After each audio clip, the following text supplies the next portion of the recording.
Greetings, sorcery fans. Welcome to my two-dimensional chess demonstration. This is a casual card game, tabletop game that I invented on my own using simple chess rules and some extra sorcery cards from my collection. I share it with you just for fun. If you enjoy this, please try it on your own. Share the video with a friend, like and subscribe to the channel if you want to get more sorcery content in your feed every day. Step one is to assemble all the pieces you need for the game. The first thing you're going to need is a two-player sorcery playmat with a grid of 20 squares on it. So it's going to be 5 wide by 4 deep. I'm using two one-player playmats from Kitchen Table TCG. It's going to be slightly larger in size because the squares are bigger, but smaller than a typical 8 by 8 chessboard that has 64 squares. That is square. This will be rectangular.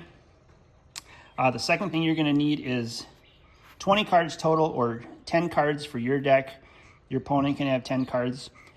If you want, you can assemble both decks just so you have all the game pieces you need, and you can just give your opponent the other deck and they're ready to go. But inside each of these decks, I've sleeved up 10 cards in white sleeves and 10 cards in black sleeves, similar to chess pieces, so you know which pieces are which.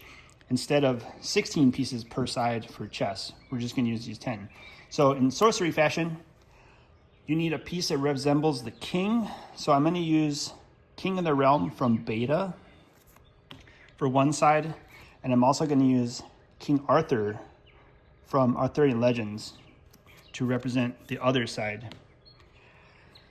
Then you're going to need a queen. Yep, you guessed it. So I'm going to use Queen of Midland from Beta and Queen Guinevere from Arthurian Legends. That's your queen piece. Then you need a knight piece. I'm going to use the Black Knight from Arthurian Legends on the black side.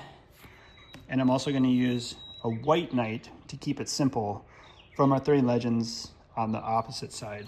You could also use purple knight, blue knight, yellow knight, verdant knight from Arthurian Legends. There's also a couple knights coming out in Gothic, the next set next year. The next piece you need is the bishop piece. So I'm going to use a Goswit helmet because it's got a pointy hat. There's no bishops in either set, but that'll be my bishop. You only need one copy of the bishop and the knight instead of two, like regular chess, and a similar bishop piece on the other side. Then you need a rook, which could be any castle. I'm going to use Castles Ablaze from Arthurian Legends and another Castles Ablaze on the other side in the white sleeve, just like that. And then finally, you need 5 pawns for each side. It could just be in any extraordinary card. So I'm going to use just a rock, which is the most ordinary relic you've ever seen. It's kind of a meme card, but it's perfect for this setup because it's just very simple and it resembles a non-expensive piece that you can move around on your board. So I'll use 5 of those on this side, and similarly 5 of those on the other side. If you stay tuned, I'll be right back.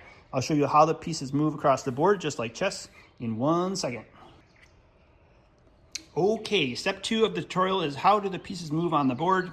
The pawns, just like chess, they start on the back row. They're going to be on top of another piece, which I'll explain in this setup. But for now, just know that the pawns can move forward only to vacant squares. They cannot move backwards. They can capture other pieces by moving diagonally if there's a piece that is connected diagonally across from it. But they would start on this back row. They can move 2 squares on the first turn, just like chess, though that move is not recommended in 2D sorcery chess because your opponent will have a row of pawns on their back row. So if you start with moving your pawn 2 squares, it's probably going to get captured on the next turn, unless that's part of your strategy, but that's what the pawns do. The next piece is the rook. The rook, just like chess, can move any number of squares horizontally or vertically. So if your rook was in this position on your board, it could move to the right any number of squares. It could move to the left corner square. It could also move straight forward any number of squares. There is the bishop, which moves diagonally any number of squares like chess. So if your bishop was in this corner square, it could move that direction only, or it could just move one square here, and then on the next turn it can move right there. You have the knights, which are maybe the most complicated pieces on the board. They move in L-shaped, just like chess. So they can move 2 squares horizontally and 1 square vertically, or 1 square horizontally and 2 squares vertically in any L-shaped pattern. It can jump other pieces, but it can't land in a space that's occupied. But it can move 1 square left, 2 squares up, or 2 squares right, 1 square up, just like that. That's the knight. The next piece is the queen, which is the most powerful piece on the board because it can move any number of spaces in any direction. It can move right, left, horizontally, vertically. It can move backwards. It can also move diagonally in either direction. It's a very powerful piece. And then finally, the king can only move 1 square in any direction, up, down, left, right, diagonally, diagonally. And it can also castle with the rook if there are spaces between it. Let's say you started your king in the middle and you have a rook over here and there's no pieces in between. You could castle with the king just like chess. And in order to do that, you'd move the king next to the rook, and then you move the rook to the other side of the king. So if you need to do that for defense, you can castle with your king and your rook. And then in the next part of this video, I'll show you how to set up the board. And then the final part, we'll actually do some gameplay. So hang tight while I get ready to set up two-dimensional sorcery chess. All right, so for normal chess, your king and your queen start in the middle 2 squares. The queen starts on the colored piece of the queen's color, but since there's not alternating colors in sorcery chess, you can put your king, queen, knight, rook, or bishop in any order you want on the back row. But the strategy in this version is to put the pawn piece on top of the main chess pieces and not show your opponent the order of the 5 cards in your back row. If we use 2 rows like chess, you would have 2 rows of pawns and it would just be a battle until there were no pawns left. So we're gonna set them up just in the back row. We have 1 row to move for convenience. And so I'm gonna start by placing my king. Let's place my king on this corner, back row. I don't know if that's a strong square on the board yet. We'll find out as I get more of these games under my belt. But let's do the queen right next to the king to protect the king. And then let's put a knight, a white knight with the white sleeves in the middle with a pawn on top of it. And then let's do a rook next to the knight with the pawn on top. And if I was really good, I'd memorize the order of those 5 pieces, but I might also forget. And so finally, let's put the bishop with the rook on top, or the pawn on top in the final square over there. And your opponent would do the same thing on the opposite side. The white sleeves could go first, or you could roll a die and figure out who goes first. Let's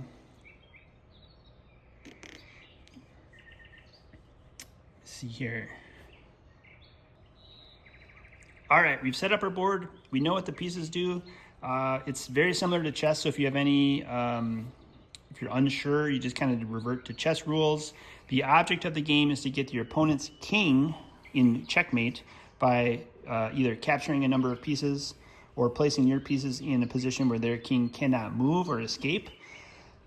Just like chess, pieces do capture other pieces, and so in order to capture pawns, they have to be diagonally from each other. You can capture it that way. And finally, pawns do get promotions. So if you were able to get one of your just a rock pawns all the way to the back row on your opponent's side, you could promote it to a queen, a rook, a bishop, or a knight. But most people would pick the queen because the queen is the most powerful piece in chess. So we're gonna start and actually do some gameplay, and I'll explain how this works as we go. Just 1 second. All right, here we go. Let's play our first game of 2D sorcery chess. We've rolled the dice. The white side is going to go first. You start by moving one of your pawns first, any number of spaces forward. You could move it 2 spaces. However, it puts you in danger across from your opponent's pawn. So I'm just going to move 1 pawn 1 space. So I'm going to start with this pawn here and move it 1 space forward, revealing that I have a Queen Guinevere in the 2nd spot on this back row.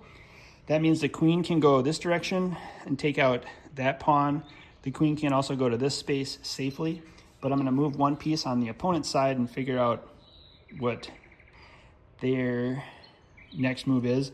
For strategy, I'm going to probably put this pawn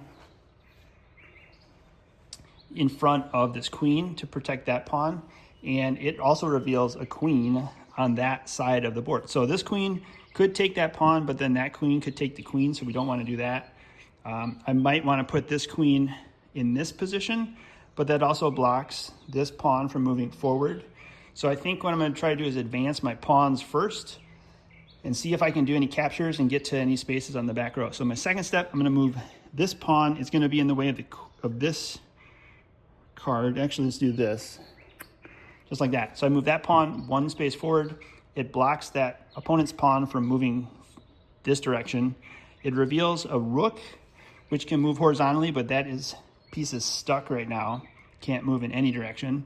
So let's move another piece on this side and see what we can do. All right, I moved the middle pawn forward. It's now in contest with this other pawn. It revealed a king of the realm on that side. So it's my turn. I think I'm going to go and capture this pawn with this pawn. Just like that. Now, it's in danger of being taken by the queen or the king. This pawn could also take that pawn and land on top of that square. I think in this case, I can't move that king there because it's in competition with that pawn. And I don't want to move the queen because it's also in competition with that pawn. So I think I'm just going to advance another pawn. I think I'm going to move this pawn over here. Just like that, right? So that's safe. That pawn is now safe from those pawns. It could actually take that rook, which is a pretty slick move there.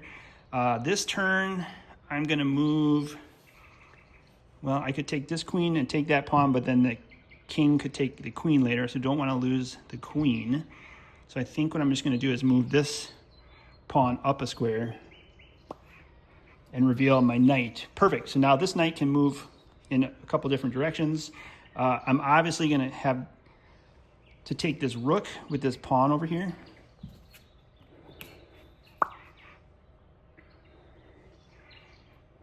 Just like that. And since it reaches the back row, you could promote it to possibly another queen if you wanted to. I think I'll do that. I don't have a queen on me, so I'll just flip this around in the sleeve and pretend that that's a queen. So I'm probably going to do some damage with that queen, but it's got to find the king and then eventually get to the king. So white side moves next. I don't want to reveal that card under that pawn in case it's a king, then I lose the game. So I think what I'm going to do is probably take the queen. Just like that. So that white pawn took that queen. It also gets promoted, so I'm going to make that a queen as well.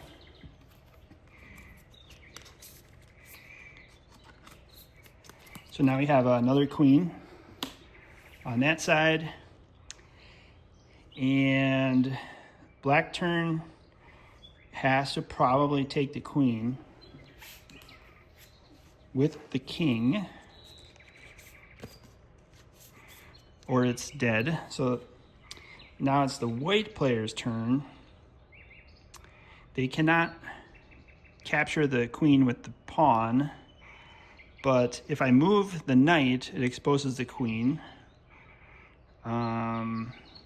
But I could move the queen just in case. So I'm going to move the queen up 1 square and put their king in check, which means that king has to move horizontally or diagonally over there.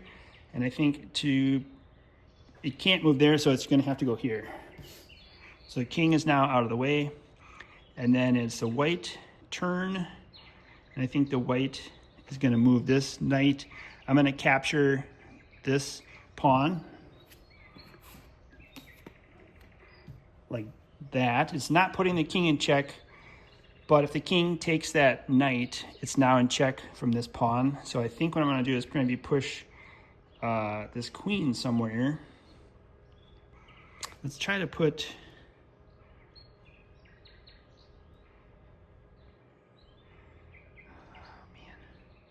put the queen, let's just try to put the king under pressure here. If I move the queen here, it can get taken with this pawn. If I move the queen there, it can get taken with that pawn. I can also expose, I don't really want to expose what's under those cards because it could be the king on this side. One of those is obviously the king, but I think I could move this pawn right there. So the pawn could get taken by that card or the king, but the king can't take it because the queen's right there. And then I can move the knight, but I think what I'm going to do is capture the knight with this bishop. Like that. So now it's a white turn, and I think I'm going to do this. I'm going to take this piece here with this queen, take that pawn. I don't know what's underneath there. I put the king in check. The king cannot take the queen because would be under check again by this pawn. So this king has to move that direction, but it's under check. And I think that's the only move that queen, that's it. So I'm guessing that's checkmate for the black pieces. King Arthur was under this corner. The bishop was there. So the white side took this. Try this at home. Let me know in the comments how it goes for you. Let me know your thoughts below. That's my first go at 2-dimensional sorcery chess. Let me know what you think. I'll be back with a follow-up video once I've played a few more games. But I appreciate everybody for watching today. Thanks for subscribing, liking, and we'll see you in the next sorcery video. Bye, everyone.